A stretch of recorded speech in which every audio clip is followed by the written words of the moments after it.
بسم اللہ الرحمن الرحیم۔ حضرت عمر رضی اللہ تعالیٰ عنہ کی جادوگروں سے بہت نفرت تھی۔ انہیں جہاں کہیں بھی پتہ چلتا کہ جہاں جادوگر ہے، حضرت عمر رضی اللہ تعالیٰ عنہ انہیں قتل کرنے کا حکم دیتے تھے۔ حضرت عمر رضی اللہ تعالیٰ عنہ کے دور میں ایک شخص تھا جو لوگوں کو بتا دیا کرتا ہے تمہارے ہاتھ میں کتنی کنکریاں ہیں۔ وہ یہ ظاہر کرتا تھا کہ مجھے غیب کا علم ہے۔ ایک دفعہ حضرت عمر رضی اللہ تعالیٰ عنہ نے ایک جادوگر کو بلایا اور اپنے سامنے بٹھا لیا۔ پھر آپ رضی اللہ تعالیٰ عنہ نے اپنا ہاتھ پیچھے کیا اور اپنے ہاتھ میں کچھ کنکریاں اٹھا لی۔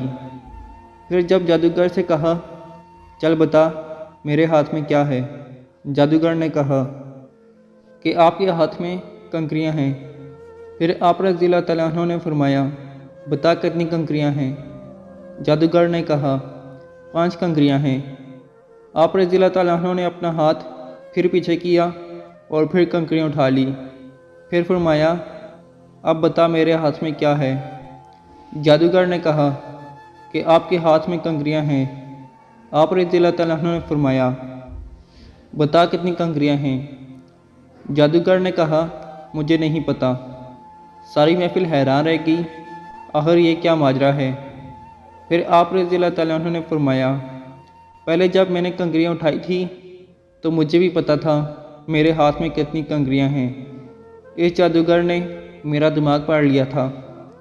دوسری بار جب میں نے کنکریاں اٹھائی تو مجھے بھی نہیں پتہ تھا میرے ہاتھ میں کتنی کنکریاں ہیں، کیونکہ شیطان انسان کے جسم میں خون کی شکل میں دوڑتا ہے اور جادوگر شیطان کی پوجا کرتے ہیں، جس سے شیطان کو ہر چیز ہر بات بتا دیتا ہے۔ اس محفل سے حضرت عمر رضی اللہ تعالیٰ عنہ لوگوں کو یہ بتانا چاہتے تھے کہ جادوگر اللہ کو چھوڑ کر شیطان کی پوجا کرتے ہیں اور شیطان انسانی جسم کے اندر خون میں گردش کرتا ہے۔ اس سے ہمیں پتہ چلتا ہے جو بات ہمیں پتہ ہوگی وہی ان جادوگروں کو پتہ ہوگی، جو ہمیں نہیں معلوم ہوگی ان جادوگروں کو بھی نہیں معلوم ہوگی۔ اللہ رب العزت ہم سب کو ان جادوگروں سے محفوظ فرمائے، آمین ثم آمین۔